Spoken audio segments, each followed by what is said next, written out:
नमस्कार दोस्तों, मैं एडवोकेट यशवंत यादव आपका स्वागत करता हूं लॉ एडवाइस में। मैं और हमारी टीम केवल लोन से संबंधित, क्योंकि बहुत सारे लोगों का फोन आता है तो केवल लोन से संबंधित, जैसे नोटिस आया, रिकॉल नोटिस, केस लड़ना हुआ कलकत्ता में, अहमदाबाद में, बेल कराना, जो भी होती है हमारे यहाँ से उसके समस्याओं का समाधान किया जाता है।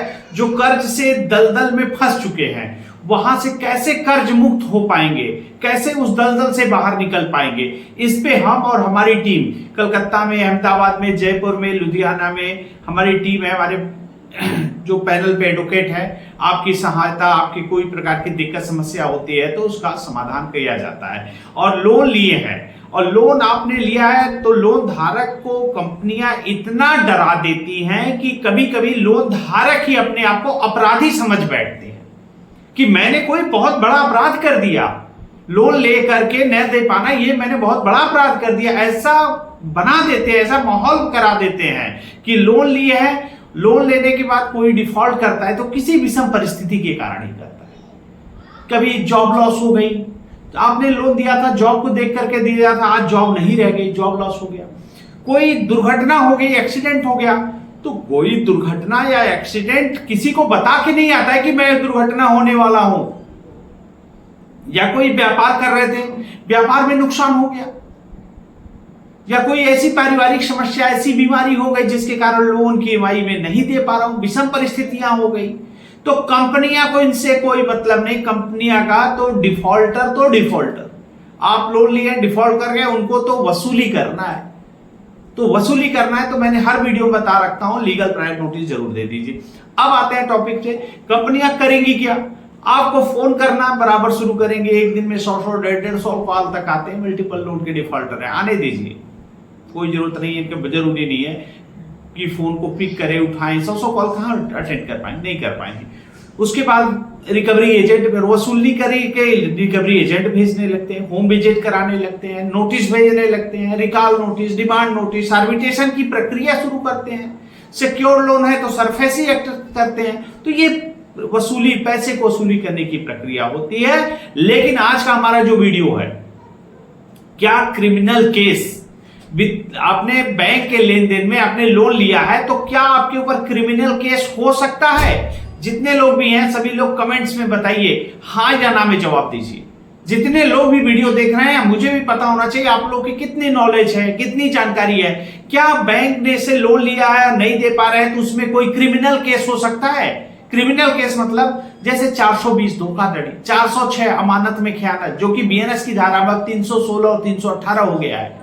तो क्या ऐसा कोई केस कर सकते हैं? 316 318 केस कर सकते हैं? तो आज आपको कमेंट्स में हाँ या ना में जवाब देना है। कर सकते हैं तो हाँ या ना, और उसका क्या समाधान है। क्या अगर हो भी जाता है, कंपनियां करती भी हैं, तो उसके लिए माननीय सुप्रीम कोर्ट का जो जजमेंट है उसका हवाला देते हुए एक मजबूत प्रॉम्प्ट बना के कंपनी को देना होगा, ताकि उस केस को निरस्त किया जा सके, समाप्त किया जा सके, खारिज किया जा सके। तो ये प्रक्रिया होती है। तो आज जान लीजिए, यदि आपके पास केस कर सकती है कि नहीं, कमेंट्स में हाँ या ना में जवाब दीजिए।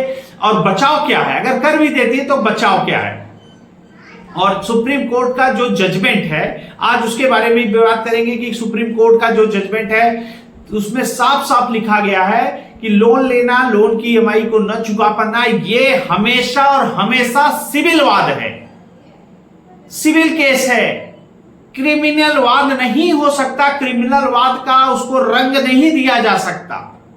जैसे सिविल नेचर है, सिविल का मामला है, उसको क्रिमिनल बना करके एफआईआर दर्ज कराना, ऐसा नहीं हो सकता।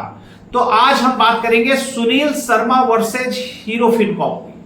हीरो फिनकॉर्प कंपनी ने सुनील शर्मा के ऊपर एफआईआर दर्ज करा दिया था, और एफआईआर दर्ज किया तो सुनील शर्मा ने माननीय सुप्रीम कोर्ट तक पहुंचते पहुंचते उसमें साफ साफ माननीय सुप्रीम कोर्ट ने आदेश दिया, वित्तीय लेन देन, आपसी लेन देन, पैसे के लेन देन में जो वित्तीय लेन देन बैंक से है उसमें सिविल वाद है, यहां पे कोई भी क्रिमिनल केस नहीं बनाया जा सकता है। लोग बनाते हैं, कंपनियां बना देती हैं सिविल को क्रिमिनल, लेकिन नहीं बनाया जा सकता। ये माननीय सुप्रीम कोर्ट की है, जजमेंट है। आपको चाहिए तो मैं जजमेंट की कॉपी भी दे दूंगा। और उसके साथ साथ आपको बता दूं, मैं जो बातें करता हूं तो यहां पे एकदम सरल भाषा में आपको बताना चाहिए, आपको समझ में आना चाहिए। क्यों? क्योंकि हमारे जो सब्सक्राइबर है, हमारे जो क्लाइंट है, उनको उनकी भाषा में ही जवाब। अगर मैं इसका विश्लेषण करने लगूं, सुप्रीम कोर्ट की टिप्पणियां पूरा ड्राफ्टिंग पढ़ने लगूंगा तो बहुत समय लग जाएगा और वो टेक्निकल भाषा जो होती है वो आपको नहीं समझ में आएगी। तो उसका क्या सार है, उसका क्या मेन चीज क्या है, मेन जो जजमेंट है उसका क्या मतलब निकलता है, उसको क्या होता है, क्रिमिनल केस कर सकते हैं कि नहीं कर सकते हैं। इसलिए मैं आसान शब्दों में आपको बताता हूं। कोई भी लोन लिए हैं, सुनील शर्मा ने लोन लिया था, उनके ऊपर एफआईआर जो कर दिया था, क्रिमिनल का रंग दे दिया गया था, सिविल वाद है। तो माननीय सुप्रीम कोर्ट ने कहा वित्तीय लेन देन में क्रिमिनल केस नहीं हो सकता, यह सिविल का वाद है, सिविल का वाद है। इसमें करना है तो बैंक या एनबीएफसी कंपनियां जो कर रही हैं सिविल वाद में, आपको रिकॉल नोटिस दे, डिमांड नोटिस दे, आर्बिट्रेशन की प्रक्रिया शुरू कर सकती है। आर्बिट्रेशन की प्रक्रिया देती है तो उस पर आपको आर्बिट्रेशन का ऑब्जेक्शन देना पड़ेगा सुप्रीम कोर्ट का जजमेंट का हवाला देते हुए। सेक्शन 25 अगर ईसीएस लगा हुआ है तो सेक्शन 25 का केस कर सकते हैं। 300 सेक्शन 25 बाद एनआई एक्ट का केस कर सकते हैं। आपने चेक दिया है तो चेक बाउंस का केस कर सकते हैं। क्रिमिनल केस का जो डरते हैं कि डराते हैं कि आपके ऊपर क्रिमिनल केस हो जाएगा, 316 318 में केस हो जाएगा, नोटिसें आती हैं, तो आपको एक मजबूत ड्राफ्ट बना के कंपनी को देना है और उसमें साफ साफ बताना है वित्तीय लेन देन में क्रिमिनल केस नहीं होता, उसको समाप्त कर दिया जाएगा, खारिज कर दिया जाएगा। तो आपको अपने राइट्स, अपने अधिकार पता होना चाहिए।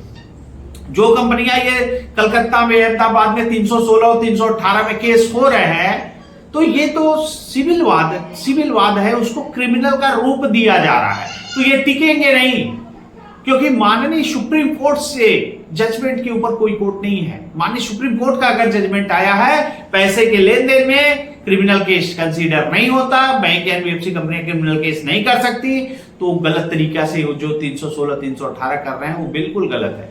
आपको अपना राइट्स, अपना अधिकार पता होना चाहिए कि आपका क्या राइट्स है, क्या अधिकार है, क्या करना है। आपको किसी तरह, आपको अगर ऐसा कोई केस होता है 316 318 का, आप अपने किसी एडवोकेट के माध्यम से जाकर के उसकी ड्राफ्टिंग बना करके कंपनी को दे दीजिए। अगर आपके वकील जहां पे आप जा रहे हैं नहीं कर पा रहे तो हमारी टीम है कलकत्ता में, अहमदाबाद में, जयपुर में, हमारे इनसे कम नोटिसों का जो भी जवाब होगा, रिकॉल, डिमांड, आर्बिट्रेशन का आपत्ति पत्र, 316 318 के ऑब्जेक्शन, माननीय सुप्रीम कोर्ट के जजमेंट का हवाला देते हुए जो भी करना होगा, सरफेसी एक्ट का नोटिस है 13(2) 13(4) जो भी नोटिस है, डीएम साहब का है, उसका क्या प्रोसेस है, क्या करना है, कैसे करना है, क्या राइट्स है, क्या अधिकार है, कौन सा नोटिस कहां पे देना है, कैसे देना है, आप हमारे से संपर्क कर सकते हैं। मैं अपनी बातों को यही समाप्त करता हूं। जय हिंद, जय भारत, नमस्कार।